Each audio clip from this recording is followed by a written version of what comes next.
It's like a trifecta right there. That's a pretty good. That's a pretty good bundle. Have you seen the Starfarer conceptual? Yes, indeed. We were just standing over there looking at it. We just showed him. Can you guys let everybody else see it?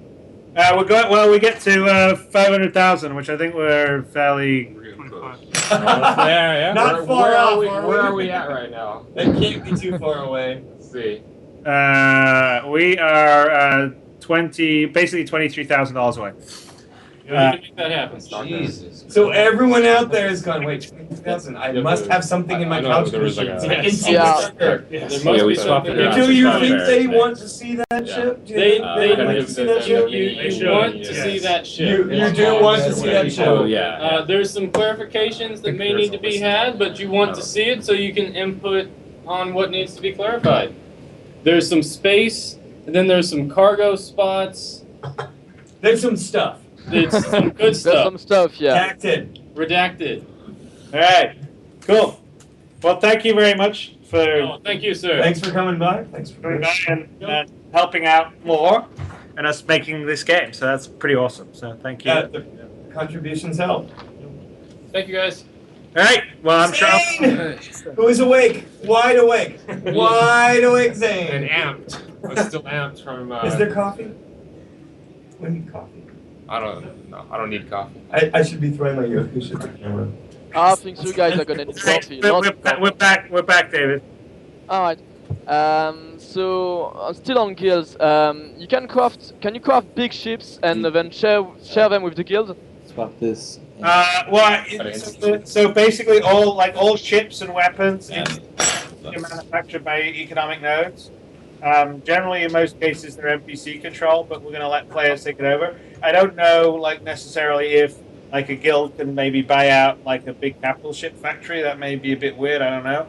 But there would certainly be the ability to, if you've got enough funds together, to sort of take over some of the economic nodes. I think RSI wants to let other people build their ships. I don't think that's. Oh no, I'm not necessarily saying RSI, but I'm saying that in general, you can take over some of the economic nodes, and then you're running that business, whether it's whatever it is, producing food, building missiles, who knows. I've got a good question for a late reveal, Chris. Actually, while we're talking about that, what if a player designs a ship that we accept the design for into the live game? Could they then have a factory to build their own ship? That seems cool to me. Yeah, I mean, I don't have a problem with that. Sweet. There you go, something to aim for, fans. So to modding then, because I spent half my childhood chasing girls and the other half modding Freelancer. So I have a few questions about modding. Okay. We already know that if you run your custom server, you'll be able to customize almost everything. Correct me if I'm wrong. You'll be able to modify it just like Freelancer was moddable. But what can you do on the persistent universe? Is there a way to mod something on there?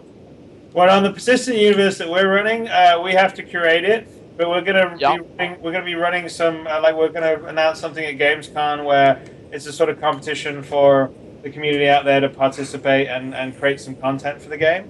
But obviously, as you've seen the detail of the ships, there's a lot goes into it. So it's not necessarily that everyone will able to do that. But we got a fair amount of pretty talented people.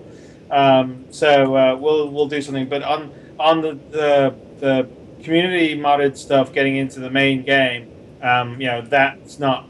There'll be a little bit of it, but not a vast amount. We're not going to be like, okay, build the whole star system for us, build the whole environment for us. It'll be more the game things like, hey, here's the specs for a ship that we want to do, and let people out there design. It's almost like competing for a government contract for a fighter or something. And so what are we going to have some kind of API, some kind of kill mills to track performance in the game and to have them on the website? Okay, what are you saying? So you want an API stats tracker to the game and the website? To the database? I'm sorry?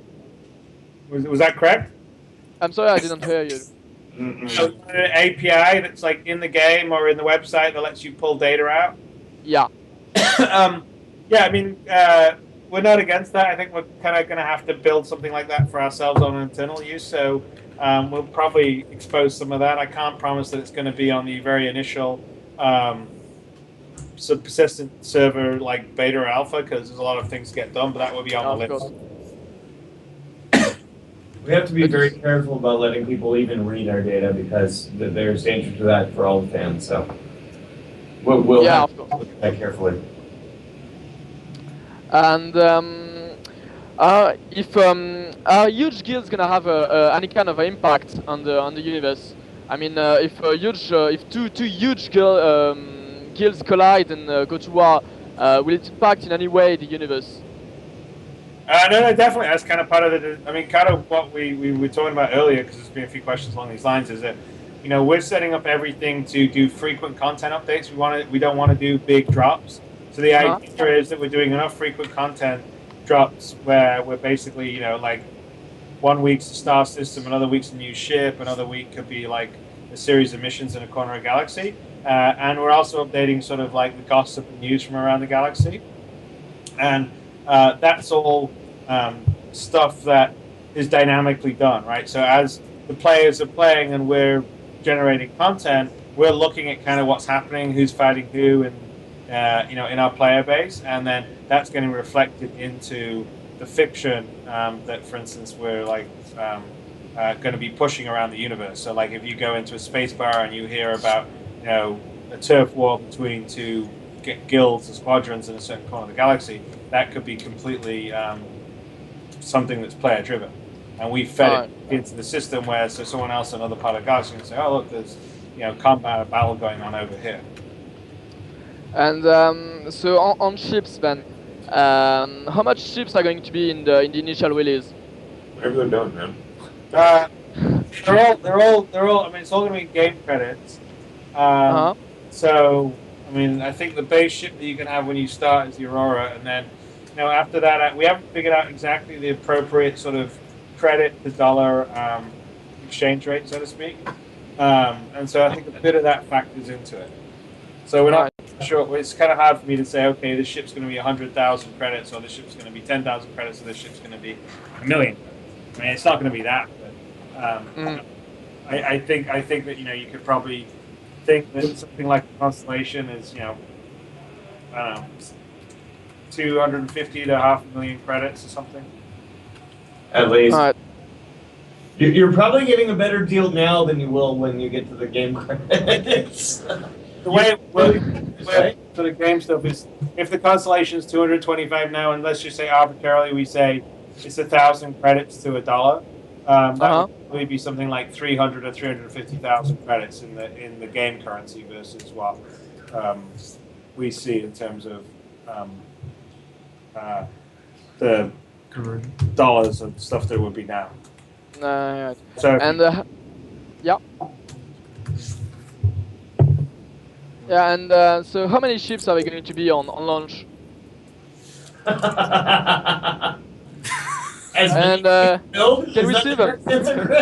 I don't know. We basically have committed to 14, but there certainly will be more than that. I can't say exactly how many are going to be, but there's going to be more than 14 that we've announced. There's some Vanduul ships for Squadron 42. There's some Jean ships. We don't know numbers exactly now. A lot. All right. And when I'm on foot, when I'm seeing my avatar and I'm boarding a vessel, can I switch to first person and third person mode or not? Haven't made the decision. Obviously, first person's definite. I haven't made a decision about being able to switch to third person. You'll definitely be able to switch to third person between first and third person in the hangar, just so you can see your cool character walking around. Yeah. I don't know on boarding potentially. Yeah, I'm not really that much against it, because I think you'll probably want to be in first person for most of the combat. Yeah, of course. A question I get asked a few times on the French forum about the translation of the game. You said it's going to be fully localized, but is it subtitles or voiceover in French? No, it'll be voiceover in French. It'll be, you know, so you basically, I think we're doing what they call e-figs, which is English, Italian, French, German, Spanish. German, Spanish. So in that will be dubbed as well as subtitled. And to the translation of the website, when is it going to be translated in French? That's a good question. The new website actually has built-in translation, so we can kind of do that. And obviously, it's been built in Montreal, so they're sort of slightly, partial to French. The French perspective. Although maybe not the same French that you guys. Close enough. Yeah. Oh, it's almost the same. Yeah, close enough. I think on the written It's side, a little bit. the pronunciation is the biggest thing. So we haven't quite decided that. I mean, the actual things are set up in such a way that we could potentially have some of the community come in and translate stuff, because the actual web platform allows, different languages and sort of the translation sort of infrastructure it has. That's a great idea. They're in Montreal, so they basically have to do bilingual stuff.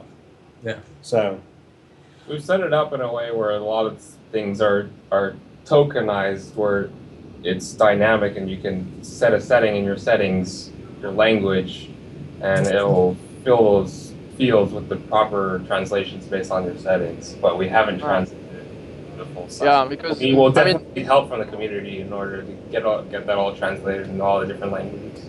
Well, I mean, we are already translating everything you guys come out with in French, so we'll be glad to help. Yeah. And so on to dogfighting module. Will you be able to pilot every ship, or only yours, only the ships you pledged for? Only the ships you pledged for. Alright. So you won't be able to test other ones and to help debug them? Not presently, no. Alright. Kind of the idea is you play off the ships that you pledged for. Alright. And is it planned in the beta or in the game to have some sort of simulator when you can try out new ships before you buy one? Yes, definitely. So there's definitely be a simulator, and we'll also have an aspect of that in the dogfighting module. So in the dogfighting module, you don't necessarily have to fight against other players. You can fight against AI in a sort of simulator arena, so to speak. So in combat, how do you resupply? Can you resupply first? If you use, let's say you're a bomber, you make a torpedo one. Can you resupply to another ship on the battle? No, we'll definitely have the ability for some of the bigger ships to be able to essentially help resupply, whether it's missiles or whatever, fuel, ammo, because we're going to have like projectile weapons as well as the energy weapons, and they have a limited amount of ammo. So all those things, depending on what's happened and depending on what group you're in, potentially that can all be sort of handled in a battle. You can get some help and not have to go all the way home to rearm or anything like that. We just have to figure out how it will look cool. Alright. And so we've spoken about player-driven events, but are you guys planning on doing some events, some big events in the game? You mean like we decide that there's a famine on a planet and there's a... Yeah, things like that, yeah. No, we're definitely, that's part of us looking at the game and folding in what the player's doing is also part of us playing God in some places, and we say, okay, things are going a little too smoothly, let's, shake it up a bit over here. Alright. So to the instancing system then, I have a few questions. First of all, let's say you are in a big hub, with hundreds of players, and you have a few people of interest, each in different instances. How is the system going to handle you? If you have people of interest in different instances, will they be grouped to you or not? Well, yeah, I mean, the idea is that we matchmake dynamically every time that you drop in and out of autopilot as you're running around in space. And that matchmaking, is based on a lot of factors. But, one of the factors would be the proximity, to... hang on a second. I'm getting punch drunk on my things. It's a little late. Where I was in my conversation. I thought one step ahead and lost my train of thought. You drop out of autopilot, it puts you in an instance. Okay, yeah, drop. Thank you very much. Glad someone's keeping track. But it's essentially matchmaking based on a bunch of criteria, which will be, who's on your friends list, who's your enemy against you, like who you designated as a person of interest, what the ping is. So that's kind of geographical, right? So you're not like if you're in France, you're probably more likely to match up with someone in Europe than to match up with someone in America. And all those factors go in. There's another aspect of factors of sort of whether you prefer PvP or PvE and how you set that request on the slider. Magic slider. And they all sort of get crunched, and that sort of determines, kind of who you get matched up with. And so it could also be, we don't want to match people up if someone's like just beginning and someone's an expert, unless we can, if we can't help it, we probably wouldn't match those two up because that wouldn't be a fun battle for. All right. And you can have some skill-related matchups too. At some point, we'll measure the right things to tell how good a pilot you are, and at some point, there will probably be some balancing for that too. I'm guessing. Right. Yeah, I definitely have a guess. But what if you have two people of interest, each in different instances? How is the system going to handle you? Well, you're saying that there are two people of interest that you've marked. They're in the same area, but in different instances. Yeah. Dave needs help. I think probably just take a rating for who the one that you're want to be closest to, and that would also factor in, and they're both on your friends list, but basically who they're fighting and what's going on. So all right, and then two instances still for huge events. Let's say we have a few hundreds of players wanting to battle in a given system. There will be 2 or 3 different battles on the same space because of instances. Am I right? Yeah, no, definitely. I mean, I'm hoping that. The thing with our instancing system is that it's getting created and destroyed dynamically all the time. And it's basically happening on a sense of a navigation sphere. Because it's anything that's kind of permanent. So even if you're not matched up or in a different instance, you'll probably be out of it pretty soon and maybe matched up with a friend correctly the other way. But generally, we sort of reserve slots for everybody in terms of slots in the instance. And so there should be room for you to join your friends, so to speak. So another question about repairs you have to perform on your ships. Can you kind of EVA and do repairs on the hull of your ships? No, yeah, you're definitely going to be able to go outside your ship, especially on some of the smaller ones, and do some sort of kind of quick repairs, so you can at least get your ship to limp home and get repaired properly. Duct tape and baling wire. It'll get you home. It won't get you home pretty. So another question is about gold tickets. What will be their impact on the game? Well, not really that much. I mean, having a golden ticket just shows that you were there before the game was even announced, and you're going to have a sort of a cosmetic badge, and I think we're going to give one sort of in-game item away with it. It's not anything that's particularly unbalanced. It'll be more a sort of cosmetic thing. It would basically say, "Hey, I was one of the very early people to support this project." All right. And when we get to 13 million, and I say when because it's not if, are we going to be able to buy the destroyer or not? To buy the destroyer. Yeah. I think the destroyer is going to be the biggest playable, purchaseable ship in the game. Anything over like a cruiser, battleship, or the carrier will have to be earned by capturing and playing it. All right. And will you be able to pledge for the destroyer as well?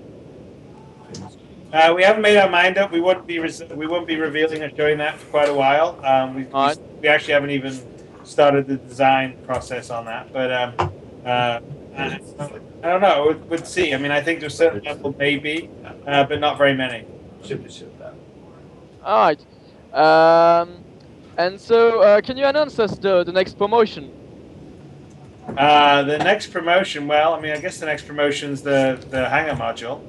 And other than that would be our stretch goal, right? But we've done 13 million, right? Yeah, what's coming up next, Chris? I have no idea. I've lost my place entirely. It's 4 o'clock in the morning here.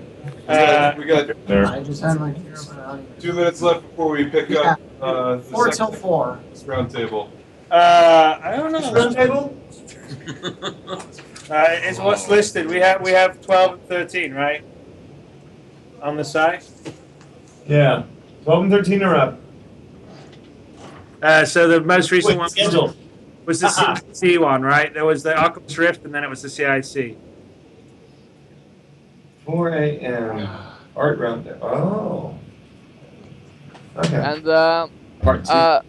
Yeah. one last question. All right, one last question. I got to One last question, and I'll let you free. No, it's Well- cool. No, thanks for taking the time to call and ask all the questions, by the way. Oh no, thanks for your time, and thanks for the amazing work all the team is doing. By the way, on behalf of the whole French community, I have to congratulate you guys because you are sending us dreams even before the game is out. So thank you very much. Oh, very well, awesome. Well, everyone's doing. We got a great team, and it's kind of fun building a world in a live manner, which we're doing right now. Even though I'm a little punchy. Dave's obviously working. So one last question then. Are we going to have variations on all ships, just like we had on the 300i and the Aurora? Are we going to see the same thing on the Constellation, on the Hornet, or not? So the plan is that every ship will have in-fiction marketing materials for it that we will basically share with everyone in the community. Uh-huh. They're also intended to be in fiction, like in the universe. So if you're down in a ship dealer in Origin, maybe they're playing in Loop in the ship dealer, you're seeing the commercial. All right. Or the trade show unveil of the different variants. So what's the next one? Well, it sort of depends. I guess there's a couple that are in contention. So basically, the Hornet, the Freelancer, and the Constellation are all sort of vying for potential ones to be the next one, and it kind of depends on some of the asset schedule. The Constellation is pretty much done in an engine and it's animated, but it still has to be set up for its vehicle setup. Freelancer is still in construction, although we're pretty getting. It's a fairly decent realized 3D model. Hornet, obviously, we've got the base Hornet, but we still need to do civilian stuff for it. So those are sort of the 3 ones. So it's kind of hard for me to sort of make an estimate of what the one's absolutely going to be the next one. All right. Then thank you very much, and congrats once again. Oh, no, thank you. Thank you for calling in from France. I'll see you. See you in the verse, as Eric says. Oh no! You stole Eric's line. Uh-oh. Star of the show says, "See you in the verse." Redacted. Yeah. I think David got a little younger in his picture. Wow. You guys, next up is the epic conclusion of the art round table. When we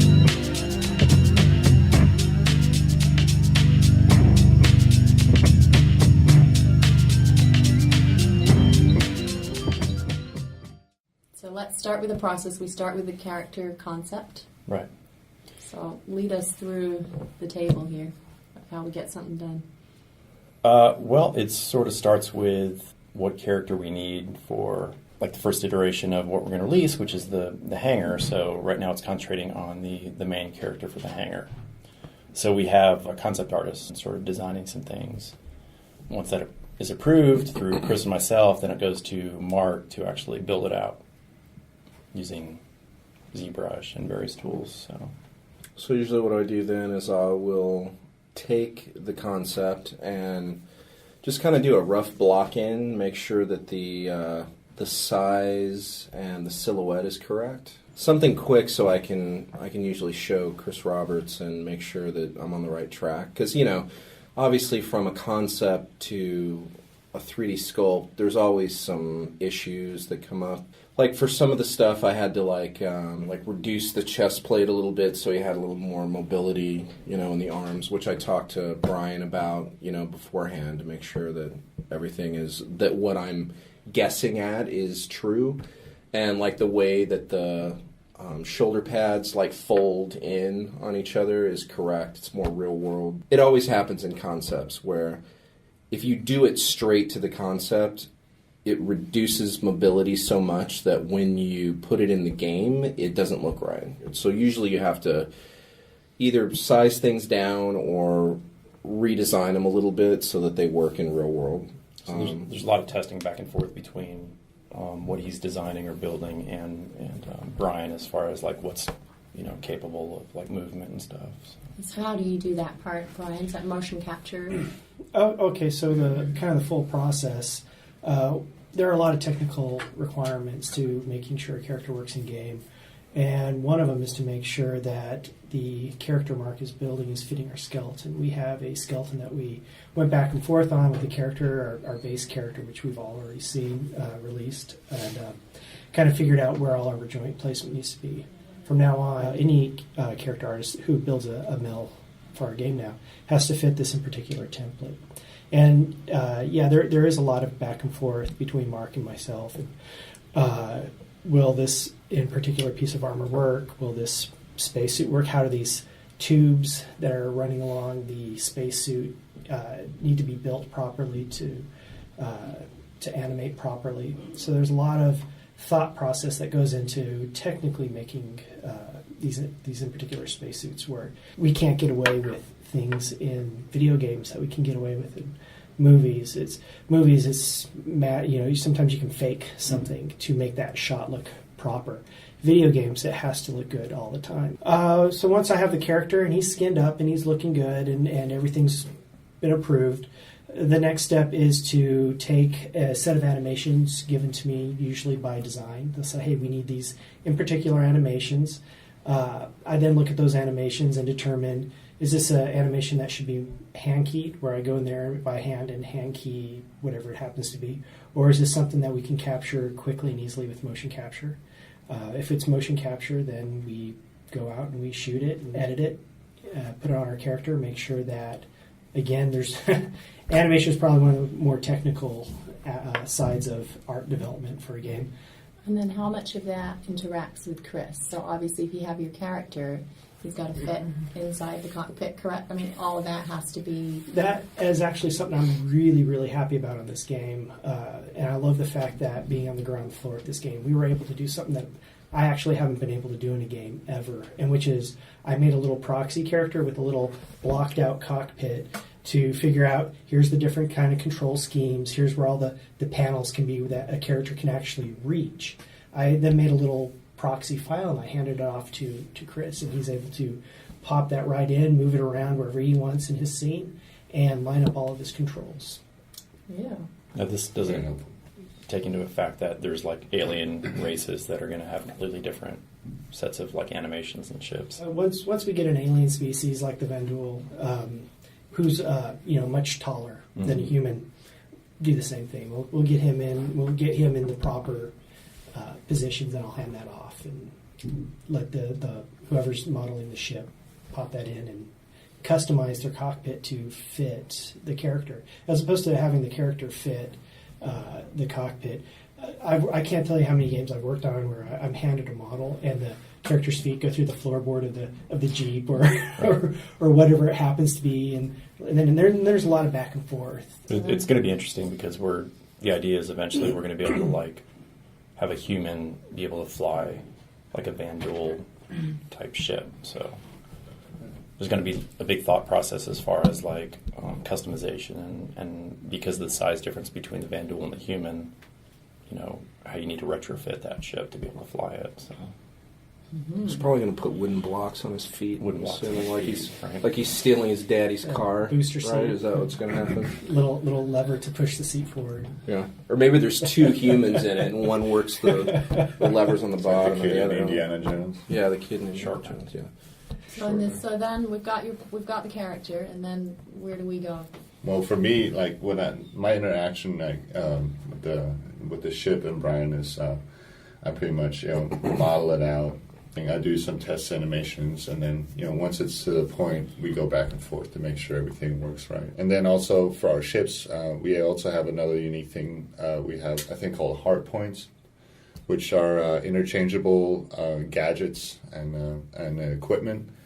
So it'll be like, weapons you can interchange or engines and stuff like that. On top of, once I'm done with the ship, I have to go back and basically go back and model those extra hard points, model and design them. So that's another